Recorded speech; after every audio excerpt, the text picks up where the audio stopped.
Ton ಟನ್ ಟನ್ ಟನ್ ಟನ್ ಟನ್ ಕೇಳಿ ಗಂಟೆ ಧ್ವನಿ, ಶಾಲೆಯು ಕರೆಯುತ್ತಿದೆ ಬನ್ನಿ.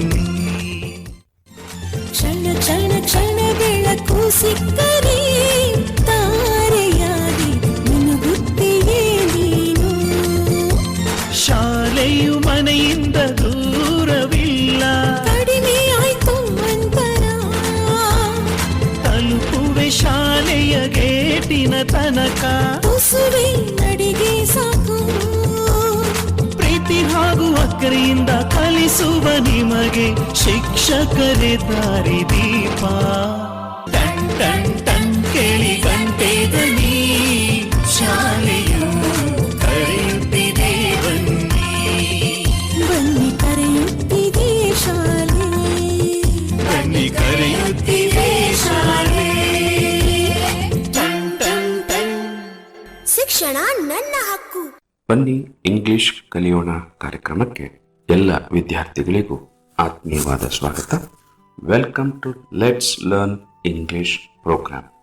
ಕಳೆದ ತರಗತಿಯಲ್ಲಿ ನಾನು ನಿಮಗೆ ಈ ವರ್ಷದ ಏನು ಶೈಕ್ಷಣಿಕ ಚಟುವಟಿಕೆಗಳನ್ನು ಜೂನ್ 1ನೇ ತಾರೀಕಿನಿಂದ ಆರಂಭ ಮಾಡಿದ್ದೀರಿ, ಆ ಸಂದರ್ಭದಲ್ಲಿ ನೀವು ಹೇಗೆ ಇಂಗ್ಲಿಷ್ ಕಲಿಕೆಯನ್ನು ಮುಂದುವರಿಸಬಹುದು, ಆರಂಭಿಸಬಹುದು ಅನ್ನೋದನ್ನು ವಿವರಿಸಿದ್ದೆ. ಎಲ್ಲ ವಿದ್ಯಾರ್ಥಿಗಳು ನಾನು ಕಳೆದ ತರಗತಿಯಲ್ಲಿ ಚರ್ಚಿಸಿದಂತಹ ಅಂಶಗಳನ್ನು ಅರ್ಥ ಮಾಡಿಕೊಂಡಿದ್ದೀರಿ, ಅದನ್ನು ಯೋಚನೆ ಮಾಡಿದ್ದೀರಿ, ಅದರ ಕುರಿತು ಆಲೋಚನೆ ಮಾಡಿದ್ದೀರಿ, ಮತ್ತು ನಿಮ್ಮ ಶಿಕ್ಷಕರ ಜೊತೆ ಹೇಗೆ ನಿಮ್ಮ ಇಂಗ್ಲಿಷ್ ಕಲಿಕೆಯನ್ನು ಯೋಜನಾಬದ್ಧವಾಗಿ ಮಾಡಬೇಕು ಅನ್ನೋದ್ರ ಬಗ್ಗೆ ಸ್ಪಷ್ಟತೆಯನ್ನು ನೀವೆಲ್ಲರೂ ಪಡ್ಕೊಂಡಿದ್ದೀರಿ ಅಂತ ಹೇಳಿ ನಾನು ಅಂದ್ಕೊಂಡಿದ್ದೇನೆ. ವಿದ್ಯಾರ್ಥಿಗಳೇ, ಈ ಇಂಗ್ಲಿಷ್ ಕಲಿಯುವ ಕೆಲಸ ಏನಿದೆಯಲ್ಲ ಅದು ನಿರಂತರವಾಗಿ ಇರಬೇಕು. ನಿರಂತರತೆ ನಮಗೆ ಯಾವಾಗಲೂ ಉತ್ತಮವಾದಂಥ ಕಲಿಕೆಯನ್ನು ಗಳಿಸಿಕೊಡ್ತದೆ. If you practice something continuously, then you will get that particular skill. ಒಂದು ಕೌಶಲವನ್ನು ನಾವು ಗಳಿಸಬೇಕು ಅಂತ ಹೇಳಿದ್ರೆ ಆ ಒಂದು ಕೆಲಸವನ್ನು ನಾವು ಸತತವಾಗಿ ಮಾಡ್ತಾ ಇರಬೇಕು. ಯಾವಾಗ ನಾವೊಂದು ಆ ಒಂದು ಕೆಲಸವನ್ನು ನಿರಂತರವಾಗಿ ಸತತವಾಗಿ ನಿಗದಿತವಾಗಿ ನಿರ್ವಹಿಸ್ತಾ ಹೋಗ್ತೀವಿ, ಮಾಡ್ತಾ ಹೋಗ್ತೀವಿ, ಆಗ ನಮಗೆ ಆ ಒಂದು ಕೌಶಲ, ಆ ಸ್ಕಿಲ್ ಬರುತ್ತೆ. ಈ ಇಂಗ್ಲಿಷ್ನ ಸ್ಕಿಲ್ ಅಂದರೆ ಇಂಗ್ಲಿಷ್ ಭಾಷೆಯನ್ನು ಮಾತನಾಡುವ, ಓದುವ, ಬರೆಯುವ, ಹಾಗೆ ಇನ್ನೊಬ್ಬರ ಮಾತುಗಳನ್ನು ಆಲಿಸುವ ಕೌಶಲ ಏನಿದೆ, ಆ ಕೌಶಲವನ್ನು ನಾವು ಗಳಿಸ್ಕೋಬೇಕಾದ್ರೆ ನಿಮ್ಮಲ್ಲಿ ನಿರಂತರವಾದಂತಹ ಅಭ್ಯಾಸ ಇರಬೇಕು. ಆಗ ಮಾತ್ರ ನಮಗೆ ಆ ಭಾಷೆಯನ್ನು ಕಲೀಲಿಕ್ಕೆ ಸಾಧ್ಯ ಆಗತ್ತೆ. ನಾನು ಕಳೆದ ತರಗತಿಯಲ್ಲಿ ನಿಮಗೆ ಹೇಗೆ ಪಠ್ಯಪುಸ್ತಕವನ್ನು ಬಳಸಿಕೊಂಡು ಶಾಲೆಯ ಕಲಿಕೆಯ ವಾತಾವರಣದ ಸಹಾಯವನ್ನು ಪಡ್ಕೊಂಡು ಇಂಗ್ಲಿಷನ್ನು ಸ್ಪಷ್ಟವಾಗಿ ನಿರರ್ಗಳವಾಗಿ ಬಳಕೆ ಮಾಡುವಂತಹ ಅಭ್ಯಾಸವನ್ನು ಮಾಡಬಹುದು ಅಂತ ಹೇಳಿ ನಿಮಗೆ ಹೇಳಿದ್ದೆ. ಅದನ್ನು ನೆನಪಿಟ್ಕೊಂಡಿದ್ದೀರಿ, ಮತ್ತು ಈ ವರ್ಷವೂ ಸಹ ಹಾಗೆ ಅಭ್ಯಾಸ ಮಾಡ್ತೀರಿ ಅಂತ ಹೇಳಿ ನಂಬ್ಕೊಂಡಿದ್ದೇನೆ. ಈಗ ಇವತ್ತಿನ ಈ ತರಗತಿಯಲ್ಲಿ ಕೆಲವು ಕಾನ್ವರ್ಸೇಷನ್ಸ್ಗಳನ್ನು ಅಂದರೆ ಸಂಭಾಷಣೆಗಳನ್ನು ಅಭ್ಯಾಸಕ್ಕಾಗಿ ತಗೊಳ್ಳೋಣ. ಆಗ್ಬೋದಲ್ಲ? ಪುಸ್ತಕ ಹಾಗೆ ಪೆನ್ನು ನಿಮ್ಮ ಕೈಲಿದೆ ಅಂತ ಹೇಳಿ ನಿಮಗೆ ಯಾವಾಗಲೂ ಪುಸ್ತಕ, ಒಂದು ಪೆನ್ನು, ಇಂಗ್ಲಿಷ್ ಕಲಿಕಾ ತರಗತಿಯನ್ನು ಕೇಳಬೇಕಾದ್ರೆ ನೀವು ಇಟ್ಕೊಂಡಿರಬೇಕು ಅನ್ನೋದನ್ನು ನಿಮಗೆ ಹೇಳ್ತಾ ಬಂದಿದ್ದೇನೆ. ಇವತ್ತು ನಿಮ್ಮ ಕೈನಲ್ಲಿ ಪುಸ್ತಕ ಮತ್ತು ಪೆನ್ನು ಇದೆ ಅಲ್ವಾ? ಬರ್ಕೋತೀರಾ?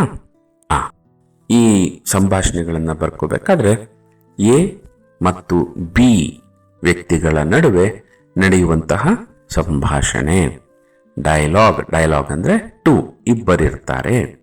ಸೊ ಸಂಭಾಷಿಸುವುದು, ಕಾನ್ವರ್ಸೇಷನ್, ಇದನ್ನು ನೆನ್ಪಿಟ್ಕೊಳ್ಳಿ. ಬರ್ಕೋತೀರಲ್ವಾ? A, your name please. Your name please. B, Mahadeva. A. Mister Mahadeva, what can I do for you? B. Mister Mahadeva, what can I do for you? B. I want to meet the I doctor, help me please. ನಿಧಾನಕ್ಕೆ ಬರ್ಕೊಳ್ಳಿ. B. I want to meet the I doctor, help me please. A. Go upstairs, sir. Room number 5. A. Go upstairs. UP. Up. UP. STAIRS. Upstairs, sir. Room number 5. B. Thank you. A. My pleasure, sir. My pleasure. PLEASURE. My pleasure sir. ಬರ್ಕೊಂಡ್ರಲ್ವಾ? ಈಗ ಸಂಭಾಷಣೆಯನ್ನು ಅಭ್ಯಾಸಕ್ಕೆ ತೆಗೆದುಕೊಳ್ಳೋಣ. A. Your name please. B. Mahadeva. A. Mister Mahadeva, what can I do for you? B. I want to meet the I doctor, guide me please. A. Go upstairs sir, room number 5. B. Thank you. A. My pleasure sir. ನೋಡಿ, ಇಲ್ಲಿ ಒಬ್ಬರು ಬಂದು ಭೇಟಿಯಾಗ್ತಾರೆ. ಒಂದು ಆಸ್ಪತ್ರೆಯ ಸನ್ನಿವೇಶ. ಅವರು ಬಂದು ಭೇಟಿಯಾದಾಗ ಇವ್ರು ಕೇಳ್ತಾರೆ, ಯುವರ್ ನೇಮ್ ಪ್ಲೀಸ್. ಇದೊಂದು ಬಹಳ ದಿನನಿತ್ಯದ ಮಾತುಕತೆಯ ಭಾಗವಾಗಿ ಇದೊಂದು ಪ್ರಶ್ನೆಯನ್ನು ನಾವು ಕೇಳ್ಬೋದು. May I know your name please. ಇದು ಒಂದು ಸೂಕ್ತವಾದಂತಹ ವಾಕ್ಯ. ಒಂದು ಆಸ್ಪತ್ರೆಯಲ್ಲಿ ಪೇಷಂಟ್ಗಳು ಬರ್ತಾ ಇರ್ತಾರೆ, ತುಂಬ ಸಮಯ ಕಡಿಮೆ ಇರುತ್ತೆ, ರಶ್ ಇರುತ್ತೆ. ಅಂಥ ಸಂದರ್ಭದಲ್ಲಿ ಸ್ವಲ್ಪ ದೀರ್ಘವಾದ ವಾಕ್ಯಗಳನ್ನು ಬಳಸಿ ಮಾತಾಡೋಷ್ಟು ಸಮಯಾವಕಾಶ ಇರಲ್ಲ. ಹಾಗಾಗಿ ಚುಟುಕಾಗಿ ಕೆಲವು ಸರಿ ಮಾತುಕತೆಗಳನ್ನು ಮುಗಿಸ್ಬೇಕಾಗತ್ತೆ. ಆದರೆ ನೀವು ಗಮನಿಸಬೇಕಾಗಿರೋದೇನಪ್ಪ ಅಂದರೆ ಪ್ಲೀಸ್ ಅನ್ನುವ ಪದ ಇರುವಂಥದ್ದು. ಈ ಪ್ಲೀಸ್, ಥ್ಯಾಂಕ್ ಯು, ವೆಲ್ಕಮ್ ಈ ರೀತಿಯ ಸೌಜನ್ಯದ ಸೂಚಕ ಪದಗಳು ಇಲ್ಲದೆ ಇಂಗ್ಲಿಷ್ ಭಾಷೆಯ ಬಳಕೆ ಸಾಧ್ಯ ಇಲ್ಲ. ಅದರಲ್ಲೂ ಮೌಖಿಕ ಭಾಷೆಯನ್ನು ಬಳಸಬೇಕಾದ್ರೆ, ಏನು ಸ್ಪೋಕನ್ ಇಂಗ್ಲಿಷ್ ಅಂತ ಹೇಳ್ತೀವಿ, ಮಾತನಾಡಲ್ಪಡುವ ಇಂಗ್ಲಿಷ್ ಏನಿರುತ್ತೆ ಆ ಇಂಗ್ಲಿಷನ್ನು ಬಳಸಬೇಕಾದಾಗ ಈ ಥರದ ಸೌಜನ್ಯದ ಪದಗಳು ಮುಖ್ಯ ಆಗ್ತವೆ, ಅಗತ್ಯ ಆಗ್ತವೆ, ಹಾಗೆ ಅನಿವಾರ್ಯವೂ ಸಹ. ಈ ಭಾಷೆ ಯಾವಾಗಲೂ ಅಂತಹ ಸೌಜನ್ಯದ ಅಭಿವ್ಯಕ್ತಿಗಳನ್ನು, ಪದ ಬಳಕೆಯನ್ನು ನಿರೀಕ್ಷೆ ಮಾಡುತ್ತೆ. ನಾವದನ್ನು ಬಳಸಲೇಬೇಕಾಗತ್ತೆ. ಹಾಗಾಗಿ ಯುವರ್ ನೇಮ್ ಪ್ಲೀಸ್, ನಿಮ್ಮ ಹೆಸರೇನು ಹೇಳ್ಬೋದಾ? ನಿಮ್ಮ ಹೆಸರೇನು ಕೇಳ್ತಾ ಇದ್ದೇವೆ. So may I know your name please, what's your name please. ಈ ವಾಟ್ಸ್ ಯುವರ್ ನೇಮ್ ಪ್ಲೀಸ್ ಅಂತ ಪೂರ್ಣ ವಾಕ್ಯವನ್ನು ಹೇಳುವ ಜಾಗದಲ್ಲಿ ಯುವರ್ ನೇಮ್ ಪ್ಲೀಸ್ ಅಂತ ಹೇಳಿ ಇಲ್ಲಿ ಕೇಳ್ತಾ ಇದ್ದೀವಿ. ಸೊ ಆ ಪ್ಲೀಸ್ ಅನ್ನೋದನ್ನ ಪದದ ಬಳಕೆಯನ್ನು ನೀವು ನೆನ್ಪಿಟ್ಕೋಬೇಕು. ನಂತರ ಆ ವಾಕ್ಯದ ಬಳಕೆ ನೋಡಿ, your name please, your name please. So ವಾಕ್ಯದ ಕೊನೆಯ ಭಾಗ ಏನಿದೆ ಅದು ಏರಿದ ಧ್ವನಿಯಲ್ಲಿ ಇರುತ್ತೆ. ಸೊ ಪ್ರಶ್ನೆಗಳನ್ನು ನಾವು ರಚಿಸಬೇಕಾದ್ರೆ ಆ ಕೊನೆಯ ಭಾಗ ಏನಿರುತ್ತೆ ಅದು ಏರಿದ ಧ್ವನಿಯಲ್ಲಿ ಅಂತ್ಯ ಆಗತ್ತೆ ಅನ್ನೋದನ್ನು ನೀವು ಗಮನಿಸ್ಕೊಳ್ಬೇಕಾಗತ್ತೆ. ಸೊ ನಂತರ ಮುಂದಿನ ಕಾನ್ವರ್ಸೇಷನ್ಗೆ, ಸಂಭಾಷಣೆಗೆ ಹೋಗೋಣ. ಹೋಗೋಕ್ಕೆ ಮೊದಲು ಮತ್ತೊಮ್ಮೆ ಈ ತೆಗೆದುಕೊಂಡಂಥ ಕಾನ್ವರ್ಸೇಷನ್ ಏನಿದೆ ಅದನ್ನು ಇನ್ನೊಮ್ಮೆ ನಾನು ಹೇಳ್ತೇನೆ. ನೀವು ನನ್ನ ಜೊತೆಗೆ ಅಭ್ಯಾಸ ಮಾಡಬೇಕು. ಮಾಡ್ತೀರಲ್ವಾ? ಶುರು ಮಾಡೋಣ. A. Your name please. B. Mahadeva. A. Mister Mahadeva, what can I do for you? B. I want to meet the eye doctor. Guide me please. A. Go upstairs, sir. Room number 5. B. Thank you. A. My pleasure, sir. So, ಈ ಕೊನೆಯ ಭಾಗದಲ್ಲಿ my pleasure sir, thank you ಅಂತ ಹೇಳಿದಾಗ welcome ಅಂತ ಪ್ರತಿಕ್ರಿಯೆ ಕೊಡಬಹುದು. ಅದರ ಜೊತೆಗೆ ಮೈ ಪ್ಲೆಷರ್ ಸರ್ ಅನ್ನುವಂತಹ ಎಕ್ಸ್ಪ್ರೆಷನನ್ನು ಕೂಡ ನಾವು ಬಳಕೆ ಮಾಡ್ಬೋದು. ಥ್ಯಾಂಕ್ ಯು ಅಂತ ಹೇಳಿದಾಗ ನಿಮ್ಮ ಸೇವೆಯನ್ನು ಮಾಡುವ ಅವಕಾಶ ನನಗೆ ಸಿಕ್ತು. ಅದು ನನಗೆ ಸಂತೋಷ, ಸಮಾಧಾನವನ್ನು ತಂದುಕೊಟ್ಟಿದೆ ಅನ್ನೋ ಅರ್ಥದಲ್ಲಿ ಮೈ ಪ್ಲೆಷರ್ ಸರ್ ಅನ್ನುವಂತಹ ಬಳಕೆ ಆಗತ್ತೆ. ಮಕ್ಕಳೇ, ನೀವು ಇಂಗ್ಲಿಷ್ನ ಈ ಸೌಜನ್ಯದ ಬಳಕೆಯ ಭಾಗವನ್ನು ಗಮನಿಸ್ತಾ ಇದ್ದೀರಿ, ಅರ್ಥ ಮಾಡ್ಕೋತಾ ಇದ್ದೀರಿ ಅಂತ ಅಂದ್ಕೊಳ್ತೇನೆ.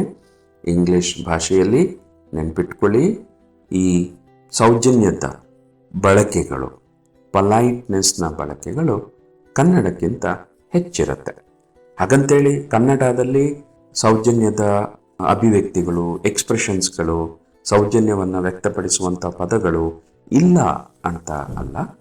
ಕನ್ನಡದಲ್ಲಿ ಒಂದು ವಿಶೇಷತೆ ಏನಪ್ಪ ಅಂತ ಹೇಳಿದ್ರೆ, ಬಹುವಚನವನ್ನು ಸೌಜನ್ಯದ ಎಕ್ಸ್ಪ್ರೆಷನ್ ಆಗಿ ಬಳಸ್ಕೊಂಡಿರ್ತೇವೆ.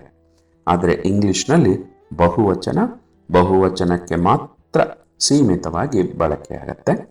ಆ ಸೌಜನ್ಯದ ಗೌರವವನ್ನು ಸೂಚಿಸುವಂತಹ ಪದಗಳಾಗಿ sir, please, madam, thank you, welcome ಈ ಥರದಂತಹ ಪದಗಳ ಬಳಕೆಯನ್ನು ಮಾಡ್ತೇವೆ.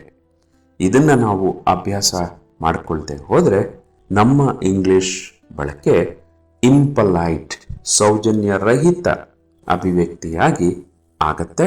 ಆಗ ಕೇಳಿದವರಿಗೆ ಏನಪ್ಪ ಇವರು ಇಷ್ಟು ಒರಟಾಗಿ ಮಾತಾಡ್ತಾರೆ ಅನ್ನುವಂಥ ಭಾವವನ್ನು ಬರೆಸುತ್ತೆ. ನೋಡಿ, ವಾಟ್ಸ್ ಯುವರ್ ನೇಮ್ ಅಂತ ನೀವು ಕೇಳಿದ್ರೆ ಏನೋ ನಿನ್ನ ಹೆಸರು ಅನ್ನೋ ಅರ್ಥದಲ್ಲಿ ಬಳಕೆ ಆಗುತ್ತೆ. ಅದೇ ವಾಟ್ಸ್ ಯುವರ್ ನೇಮ್ ಪ್ಲೀಸ್, ತಮ್ಮ ಹೆಸರು ಏನು ತಿಳ್ಕೋಬಹುದಾ? ನೋಡಿ, ತಮ್ಮ ಹೆಸರು ಏನು ಹೇಳಬಹುದಾ? ತಮ್ಮ ಹೆಸರನ್ನು ತಿಳ್ಕೊಳ್ಬಹುದಾ? ಇಲ್ಲಿ ತಮ್ಮ ಅನ್ನುವಂತಹ ಬಹುವಚನದ ಪದವನ್ನು ನಾವು ಬಳಕೆ ಮಾಡ್ತೇವೆ.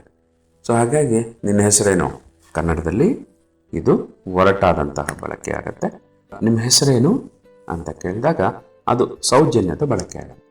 ನಿನ್ನ ಹೆಸರು, ನಿಮ್ಮ ಹೆಸರು, ವ್ಯತ್ಯಾಸ ಗೊತ್ತಾಗ್ತಿದೆ ಅಲ್ಲ? ಸೊ ಅದೇ ವ್ಯತ್ಯಾಸ ಪ್ಲೀಸ್ ಅನ್ನುವ ಪದವನ್ನು ಬಳಕೆ ಮಾಡಿದಾಗ ಆಗತ್ತೆ. ವಾಟ್ಸ್ ಯುವರ್ ನೇಮ್, ಏನೋ ನಿನ್ನ ಹೆಸರು ಈ ಅರ್ಥದಲ್ಲಿ. ವಾಟ್ಸ್ ಯುವರ್ ನೇಮ್ ಪ್ಲೀಸ್, ನಿಮ್ಮ ಹೆಸರು ಏನು? ನೋಡಿ ಎಷ್ಟು ವ್ಯತ್ಯಾಸ ಇಲ್ಲಿ ಬರುತ್ತೆ. ಇಲ್ಲಿ ಒಂದು ವಿಶೇಷತೆ ಅಥವಾ ಒಂದು ವಿಶೇಷ ಅಂಶ ಏನಪ್ಪ ಅಂತ ಹೇಳಿದ್ರೆ, ನಮ್ಮ ಮಾತೃಭಾಷೆಯ ಬಳಕೆಯ ಕೌಶಲವನ್ನು ನಾವು ಹುಟ್ಟಿನಿಂದ ಕಲಿತಾ ಹೋಗ್ತೇವೆ. ಮನೆಯಲ್ಲಿ 1 ವರ್ಷ ಮಗುವಿಗೆ ಆದ ತಕ್ಷಣ ಆ ಮಗುವಿಗೆ ಒಂದು ಭಾಷೆಯನ್ನು, ಮನೆಯಲ್ಲಿ ಮಾತನಾಡುವಂತಹ ಭಾಷೆಯನ್ನು ಹೇಗೆ ಕಲಿಬೇಕು ಅನ್ನೋದನ್ನು ವಿವರವಾಗಿ ಹೇಳಿಕೊಟ್ಟಿರ್ತಾರೆ.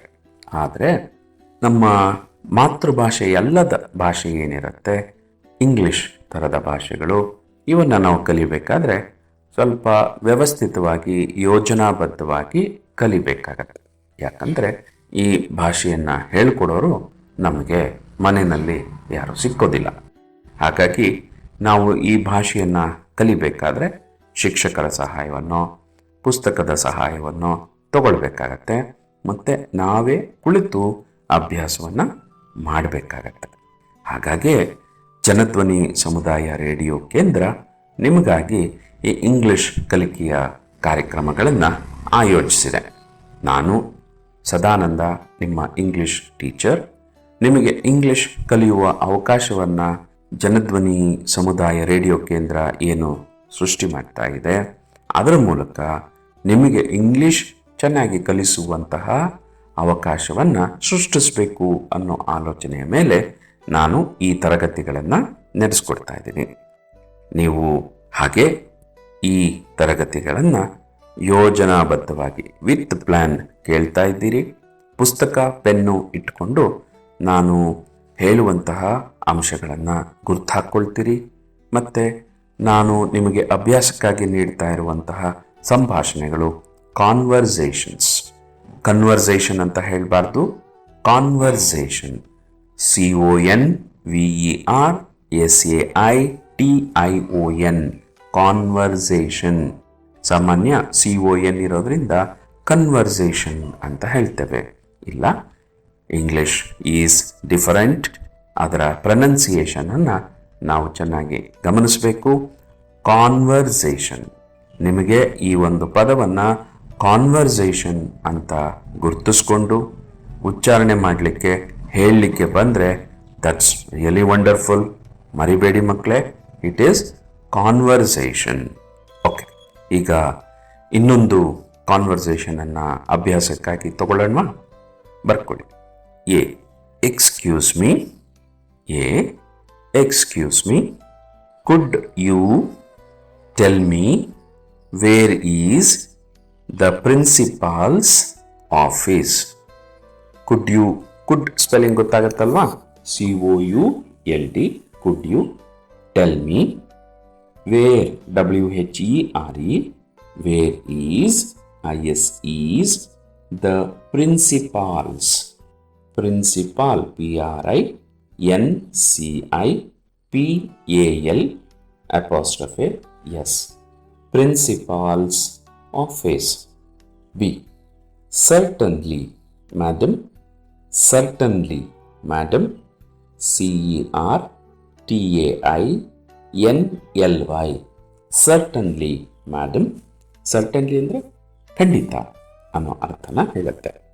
Turn left there you find it madam. Turn, TURN, turn left there you find it madam. A thank you. B welcome madam.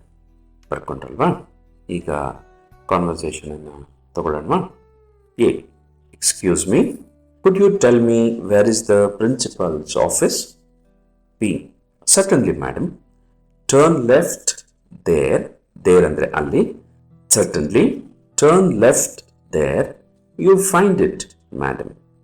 A thank you. B welcome madam. ಇನ್ನೊಮ್ಮೆ ನನ್ನ ಜೊತೆಗೆ ಅಭ್ಯಾಸ ಮಾಡ್ತೀರಾ?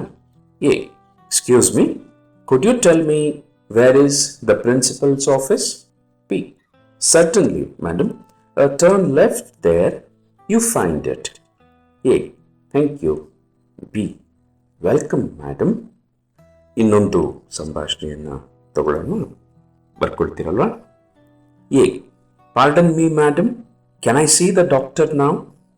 A pardon me, PARDON, pardon me madam. Can I see the doctor now? ಈ pardon me, pardon, PARDON, pardon ಅಂದರೆ ನಾವೇನು excuse ಅನ್ನೋ ಪದ ಬಳಸ್ತೀವಲ್ಲ ಅದೇ ಅರ್ಥವನ್ನು ಕೊಡುತ್ತೆ, ಕ್ಷಮೆ. ಎಕ್ಸ್ಕ್ಯೂಸ್ ಅನ್ನೋದಕ್ಕಿಂತನೂ ಸ್ವಲ್ಪ ಉತ್ತಮವಾದಂತಹ ಪದ ಪಾರ್ಡನ್. ಪಾರ್ಡನ್ ಮೀ ಮ್ಯಾಡಮ್, ಕ್ಷಮಿಸಿ madam, excuse me madam. Can I see the doctor now? ನಾನು ಈ ಡಾಕ್ಟರ್ನ ನೋಡ್ಬೋದಾ? B no you can't, you wait for some time. B ಹೇಳ್ತಾರೆ ನೋ ಇಲ್ಲ, you can't. Can I see the doctor now ಅಂತ ಕೇಳಿದ್ರಲ್ವಾ, ಅದಕ್ಕೆ ಇಲ್ಲ, ನೀವೀಗ ನೋಡಲಿಕ್ಕೆ ಸಾಧ್ಯ ಇಲ್ಲ. You can't, you wait for some time, ನೀವು ಸ್ವಲ್ಪ ಹೊತ್ತು ಕಾಯಬೇಕು. You wait, WAIT. ಕಾಂಟ್ ಅನ್ನೋ ಪದ CAN'T, ಕೆನಾಟ್ ಅನ್ನೋದರ ಸಂಕ್ಷಿಪ್ತ ರೂಪ ಯು ಕಾಂಟ್. ಸೊ ಅದೇ ಯು ಕೆನಾಟ್ ಅನ್ನೋದು ಲಿಖಿತ ಇಂಗ್ಲಿಷ್ ಆಗತ್ತೆ, ಯು ಕಾಂಟ್ ಅನ್ನೋದು ಮಾತನಾಡುವ ಸ್ಪೋಕನ್ ಇಂಗ್ಲಿಷ್ ಆಗತ್ತೆ. You wait for some time. A oh it's a snake bite, it's urgent. ಅವಾಗ ಎ ಹೇಳ್ತಾರೆ oh it's a snake bite, ಹಾವು ಕಚ್ಚಿದೆ, ಇಟ್ಸ್ ಅರ್ಜೆಂಟ್.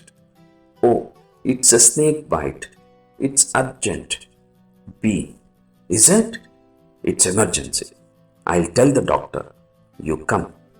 ನೋಡಿ, ಹಾವು ಕಚ್ಚಿದೆ ಅಂತ ಹೇಳ್ತಿದ್ದಾಗೇನೆ ಅಲ್ಲಿ ಡಾಕ್ಟರ್ನ ಕ್ಲಿನಿಕಲ್ಲಿದ್ದಂತಹ ಏನು ರಿಸೆಪ್ಷನಿಸ್ಟ್ ಅಂತೀವಿ ಅಥವಾ ನರ್ಸ್ ಯಾರು ನೋಡ್ಕೊಳ್ತಾ ಇರ್ತಾರೆ ಅವ್ರಿಗದು ಅರ್ಥ ಆಗುತ್ತೆ. ಹೌದಾ, ಇಸ್ ಇಟ್?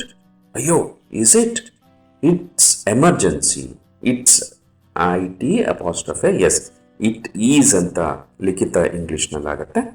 ಮಾತನಾಡೋ ಇಂಗ್ಲೀಷ್ನಲ್ಲಿ ಇಟ್ಸ್ ಸಂಕ್ಷಿಪ್ತ ರೂಪ ಇಟ್ಸ್ ಎಮರ್ಜೆನ್ಸಿ. ಎಮರ್ಜೆನ್ಸಿ ಸ್ಪೆಲ್ಲಿಂಗ್ ಗೊತ್ತಾಗುತ್ತಲ್ಲ, EMERGENCY, emergency. I will tell the doctor, I will, IWILL, I will ಇದು ಲಿಖಿತ ಇಂಗ್ಲಿಷ್, I''LL, ಐ ವಿಲ್ ಅನ್ನೋದರ ಸಂಕ್ಷಿಪ್ತ ರೂಪ I will tell the doctor, you come. ನಾನು ಡಾಕ್ಟ್ರಿಗೆ ಹೇಳ್ತೀನಿ, ಯು ಕಮ್, ನೀವು ಬನ್ನಿ ಅಂತ ಹೇಳ್ತಾರೆ. ಈ ಸಂಭಾಷಣೆಯನ್ನು ಅಭ್ಯಾಸಕ್ಕೆ ತಗೊಳ್ಳೋಣ. A, pardon me madam, can I see the doctor now? B, no you can't, you wait for some time. A, it's a snake bite, it's urgent. B, is it? It's emergency, I'll tell the doctor, you come. ಈ ಕಾನ್ವರ್ಸೇಷನನ್ನು ಹೇಗೆ ಅಭ್ಯಾಸ ಮಾಡಬೇಕು ಅಂತ ಗೊತ್ತಾಗ್ತಿದೆ ಅಲ್ಲ? Is it? ನೋಡಿ, ಹೌದಾ? Is it? It's emergency, I'll tell the doctor, you come. ನೋಡಿ, ನಾವು ಹೇಗೆ ಕನ್ನಡದಲ್ಲಿ ಭಯ, ಆತಂಕ ಎಕ್ಸ್ಪ್ರೆಸ್ ಮಾಡ್ತೀವಲ್ಲ, ಹೌದಾ? ಇಂಗ್ಲೀಷ್ನಲ್ಲಿ ಇಸ್ ಇಟ್? ನೋಡಿ, ಸ್ವಲ್ಪ ಅಭ್ಯಾಸ ಮಾಡಿಕೊಂಡ್ರೆ ಈ ಥರದ ಬಳಕೆಗಳನ್ನ ನಾವು ಮಾಡ್ಬೋದು ಅಲ್ವಾ? ಅಭ್ಯಾಸ ಮಾಡ್ತೀರಲ್ಲ. ಇಂಗ್ಲೀಷ್ ಸುಲಭ, ಕಷ್ಟ ಅಲ್ಲ. ಆದರೆ ಇಂಗ್ಲೀಷನ್ನು ನಾವೇನು ಮಾಡ್ಕೊಂಡಿದ್ದೀವಿ? ಡಿಫಿಕಲ್ಟ್ ಅಂತ ಅಂದ್ಕೊಂಡ್ಬಿಟ್ಟಿದ್ದೀವಿ. ಆದರೆ ಅದು ಡಿಫಿಕಲ್ಟ್ ಅಲ್ಲ, ಡಿಫರೆಂಟ್. ನಾನಿವತ್ತು ಹೇಳ್ಕೊಟ್ಟಂಥ 3 ಕಾನ್ವರ್ಸೇಷನನ್ನು ನಿಮ್ಮ ನೋಟ್ಬುಕ್ಕಲ್ಲಿ ಗುರ್ತು ಹಾಕ್ಕೊಂಡಿದ್ದೀರಿ, ಬರ್ಕೊಂಡಿದ್ದೀರಿ, ನನ್ನ ಜೊತೆಗೆ ಅಭ್ಯಾಸ ಮಾಡಿದ್ದೀರಿ. ಮತ್ತು ನಿಮ್ಮ ಸ್ನೇಹಿತರ ಜೊತೆನೂ ಅಭ್ಯಾಸ ಮಾಡಿ ಇಂಗ್ಲೀಷನ್ನು ಚೆನ್ನಾಗಿ ಬಳಸೋದನ್ನು ಕಲಿರಿ. ಲೆಟ್ಸ್ ಲರ್ನ್ ಇಂಗ್ಲೀಷ್ ಆಗ್ಬೋದಲ್ವಾ? ಮತ್ತು ಮುಂದಿನ ತರಗತಿಯಲ್ಲಿ ನಾವು ಭೇಟಿಯಾಗೋಣ. ಅಲ್ಲಿವರೆಗೆ ಬಾಯ್, ಗುಡ್ ಬಾಯ್. ಟನ್ ಟನ್ ಟನ್ ಟನ್ ಟನ್ ಟನ್ ಕೇಳಿ ಕಂಠೆ ಧ್ವನಿ, ಶಾಲೆಯು ಕರೆಯುತ್ತಿದೆ ಬನ್ನಿ. ಕ್ಷಣ ಕ್ಷಣ ಕ್ಷಣ ಬೆಳಕು ಸಿಕ್ಕರೆ ತಾರೆಯಾಗಿ ಮುನುಗುತ್ತೀಯೇ ನೀನು. ಶಾಲೆಯು ಮನೆಯಿಂದ ದೂರವಿಲ್ಲ, ಕಡಿಮೆ ಆಯ್ತು ಅಂತರ, ತಲುಪುವೆ ಶಾಲೆಯ ಗೇಟಿನ ತನಕ. ತುಸುವೆ ನಡಿಗೆ ಸಾಕು, ಪ್ರೀತಿ ಹಾಗೂ ಅಕ್ಕರೆಯಿಂದ ಕಲಿಸುವ ನಿಮಗೆ ಶಿಕ್ಷಕರೇ ದಾರಿ ದೀಪ. ಟನ್ ಟನ್ ಟನ್ ಕೇಳಿ ಗಂಟೆ ಧ್ವನಿ, ಶಾಲೆ